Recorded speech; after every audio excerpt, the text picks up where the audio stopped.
The power goes out at 2:17 a.m. The heater dies, the lights die. The house goes silent in a way that feels wrong, like the building itself just stopped breathing. And then the cold starts moving in. Not fast, not dramatic, just patient. It creeps through the walls, slides across the floor, and begins draining the warmth from your body like an invisible parasite. You pull the blanket tighter and think the same thing everyone thinks: I need fire. You're wrong. Fire is loud. Fire is visible. Fire runs out. And in a real blackout, fire can create as many problems as it solves. What you actually need is to stop the heat you're already making from escaping. Because right now, without doing anything, your body is producing around 100 watts of heat. That's the output of a small space heater. The problem is not creating heat. The problem is the cold stealing it faster than you can produce it. The lie about staying warm. Most people think surviving winter without power is about generating heat, building fires, lighting candles, turning on something hot. But survival in the cold is not about creating heat. It's about blocking the three ways the cold robs you: conduction, convection, and radiation. Conduction is when you touch something cold and it pulls heat straight out of you. Convection is when moving air strips warmth from your skin. Radiation is when your body quietly leaks infrared heat into the room like a light bulb glowing in the dark. You don't freeze because there's no heat. You freeze because you're leaking it in three directions at once. This is why people die inside their own homes during winter blackouts. They're surrounded by walls, furniture, blankets, and still the cold wins. Not because they didn't have warmth, but because they didn't know how to keep it.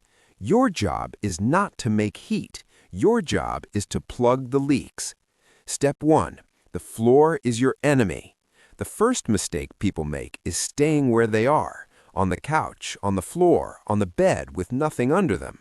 Tile, wood, concrete, these surfaces are heat vampires. If you sit or lie directly on them, conduction pulls heat from your body all night long without you noticing. You wake up colder than you went to sleep, even though you were wrapped in blankets. Get off the ground. If you have a couch, use it. A mattress, use it. If you have nothing, pile clothes, cardboard, books, cushions, anything under you. Even a simple layer of cardboard dramatically slows heat loss into the floor. Elevation is insulation. You're not trying to be comfortable. You're trying to break contact with the largest cold surface in the room. Step 2. Turn your clothes into a walking sleeping bag. Layers are not fashion advice. They are physics. The real insulator is not fabric, it's air. Trapped air warms up from your body heat and stays there if you don't let it escape. Start with a dry base layer. Moisture steals heat faster than anything. If your clothes are damp from sweat or humidity, change them. Add middle layers that trap air: hoodies, shirts, sweaters, anything puffy or thick. Then add an outer layer that blocks airflow: a jacket, a raincoat, anything that stops moving air from reaching your inner layers. Tuck your pants into your socks, cover your neck, wear a hat. A shocking amount of heat escapes from your head and neck simply because they're exposed. You're building a microclimate around your body, a pocket of warm air that you carry with you. You're turning yourself into a sleeping bag that can walk. Step 3. Kill the drafts. Moving air is heat theft. You might not even feel it, but tiny drafts around windows and doors constantly strip warmth from your skin through convection. Find them. Windows, doors, vents, cracks. Use towels, clothes, tape, blankets, whatever you have to block them. Then do something smarter. Don't try to exist in the whole house.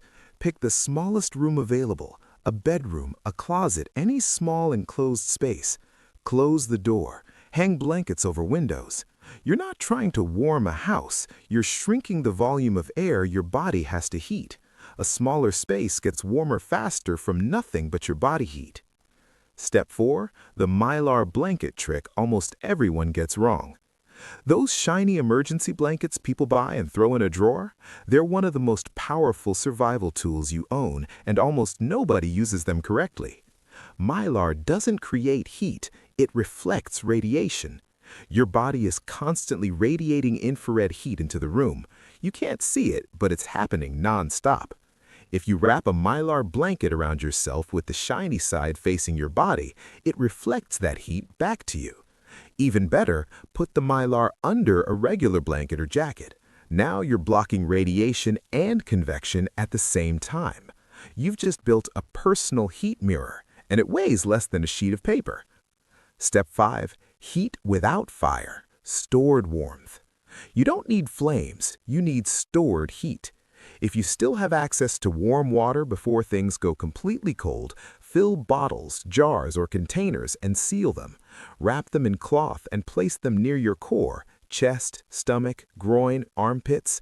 These areas warm your blood fastest, which warms your whole body. Another method, heat rocks earlier near a stove or heater, then wrap them in cloth. They release warmth slowly for hours. Even rice in a sock, warmed briefly, becomes a small portable heater. These methods don't create heat forever, they release it slowly, safely, and quietly. No smoke, no risk, no light. Just steady warmth where it matters most. Step 6. If the house fails, the car is better. Why? Because it's smaller. A smaller space is easier for your body to heat. Insulate the windows with clothes or blankets. Sit in the back seat wrapped in your layers. Crack a window slightly for airflow to avoid moisture buildup. Your body heat will slowly warm the cabin. The car becomes a metal sleeping bag. People survive blizzards every year using this exact principle. The mindset that saves lives. Here's the shift that matters. You are not trying to get warm. You are trying to stop getting colder. That's it. You stop touching cold surfaces, you stop air from moving, you stop heat from radiating away, and suddenly your 100-watt heater is enough. Winter stops being an enemy you fight and becomes a physics problem you solve. Quietly, calmly, intelligently. Ending. When the power dies in winter, most people look for fire. They look for something to burn. The people who survive don't burn anything. They understand heat. They sit elevated, layered, sealed off from drafts, wrapped in trapped air and reflected warmth. No smoke, no light, no noise. Just a human being wrapped in trash and physics, refusing to freeze through the night.